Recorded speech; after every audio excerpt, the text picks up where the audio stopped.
In today's episode, you'll find out how to deal with fans of short, overly narrowed stylings. We'll tell you how to fix such an overfiled nail and how to convince your clients that it's best to stick to the standard nail shapes. Hi, my name is Connie, and this is a channel dedicated to the art of nail styling. Today's subject is quite interesting and quite controversial: how not to file nails. Forcibly narrowing them down, excess filing, overfiling the growth points. What is it all about? You'll find out in just a moment. The products used in today's episode are Easy Shape in light rose, Indigo Cuticle No. 9 bit, a file, purple forms, wipe off cleaner, protein base, Indigo 2-in-1 gel brush No. 4, and sheer super shine effect cleaner. Short but pointy, the classic of classics. If you've not been faced with this request from one of your clients yet, then sooner or later this moment will come. Today's episode will clear up any doubts once and for all.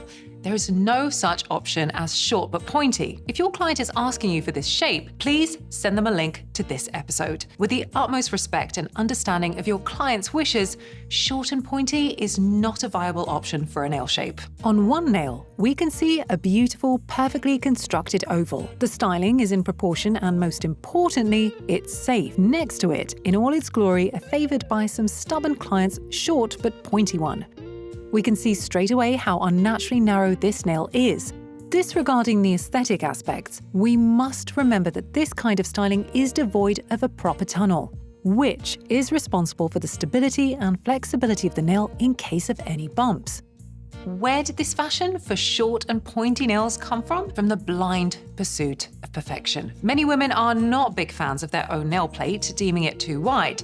And as we all know, beautiful nails are narrow nails, obviously. At the same time, many women are used to very short stylings, one just past the fingertip. Now, in order to visually lengthen and slim down the finger, they'll file the nail down to a point.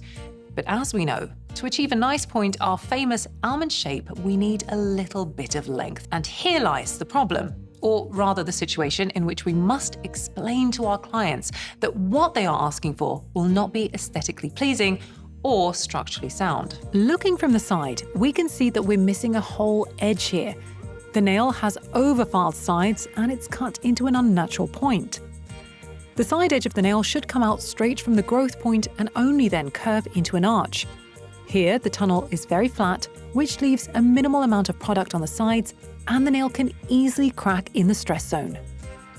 The worst thing to do when filing such a shape is to go into the growth point with a file and overfile it. An unnatural shift of the growth point can result in the nail detaching from the nail bed and the development of side onycholysis. To correctly shape a nail, we need to keep the file straight, then fold it into a curve and approach the nail growth points at a 45-degree angle without overfiling them. Between one growth point and the other, there is the so-called growth, kind of like a seal that we don't touch with a file.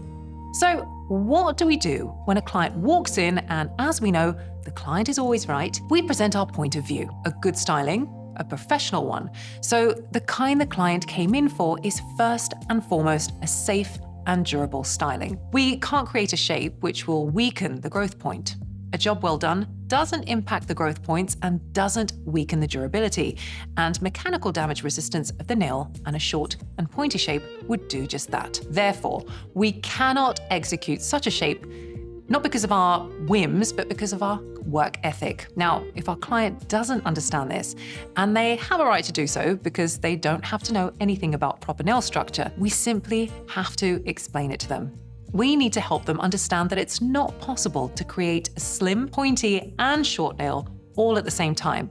So we need to decide whether we choose a slim look or comfort. To fix the nail, we need to take off all the old product and extend it from scratch.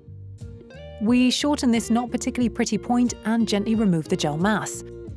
We move across the sides with great caution because there is very little product there. We gradually remove the gel. However, if there are no air pockets, we don't have to remove it fully. We remove the layer from the free edge so that a ridge doesn't form when we apply the form. Fortunately, our model sides are not dramatically overfiled, but there are situations in which the sides are filed almost to the middle of the nail bed. The gel mass has now been removed, so we move on to sorting out the cuticles. We work with the Indigo Cuticle number 9 bit. We can clearly see areas inflamed by filing into a point. We wipe the surface with yellow cleaner and apply primer. Now we can easily see the old product residue. It's a good way of checking if there's any gel left if we want to remove the styling to 0. We won't put any more pressure on the natural nail plate, and we'll build the repair on the remains of the old mass once we're certain there are no air pockets left in it. We place a trim down form under the nail, stick down the bottom wings and roll it. We don't want the new nail to be visibly wide.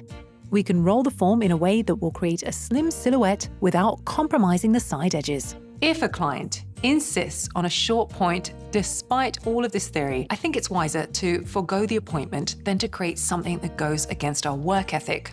Because if, God forbid, something does go wrong and the nail breaks, we can potentially have, for example, their damaged nail plate on our conscious. We place a drop of protein base and using the Indigo 2-in-1 gel brush number 4, rub it into the nail, then cure it in the lamp for 30 to 60 seconds. We'll build the frame using Easy Shape gel in light rose so that you can clearly see how the natural nail's edge should run.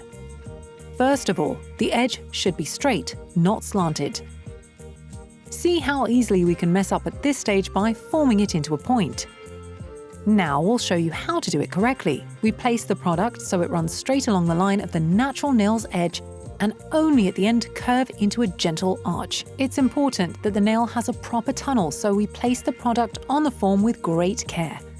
We even out the edge with a dry brush and cure it in the lamp for 30 to 60 seconds. We crush the form and pull it off. We have a nice edge and a tunnel. It's a good start. To build the nail, we start with a gel slip layer and continue working with light rose. We form the upper arch and the curvature of the nail. We dehydrate the cured mass with wipe-off cleaner and move on to filing. In order not to damage the lovely shape, remember not to start with the side edges. If you have a tendency to overfile, start by defining the shape looking at the nail from above it. We form the upper arch and work on the nail surface. Symmetrically, from both sides, we gently file the side edges, remembering that they need to run straight out from the growth point. We'll never stop repeating that bit. But what do we do if a client comes back to us with a homemade, overfiled, short and pointy nail? We need to explain again that it's really not about the aesthetics, but about safety. Besides, an overfiled side will expose the fingertip, which will visually widen the nail anyway. That's something we can point out to the client too, because maybe in the filing frenzy, they somehow missed it. Remember, we're here to educate our clients. Of course, we're also here to execute their vision, but if said vision clashes with safety, we have to say stop. During filing, the continuity of the epidermis was interrupted because the skin, strained by the previous incorrectly performed styling, was very thin. It's a very common occurrence. We can use a product that helps to stop the bleeding. We used a wound agent that's used, for example, in dentistry. Once the situation is under control, we wipe the nail with wipe off and apply any top coat, color, or base coat selected by the client, then cure. To finish off, we wipe with a sheer Supershine Effect cleaner, avoiding the cut area. Ta-da! We now have a properly constructed shape.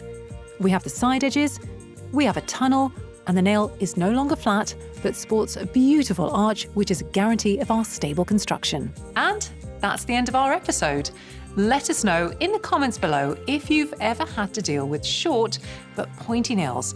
And remember that kindness and love are the key to communication in situations of conflict. Our main goal is the happiness of our client, but happiness is also the safety and durability of their styling. Remember, we're here every Wednesday.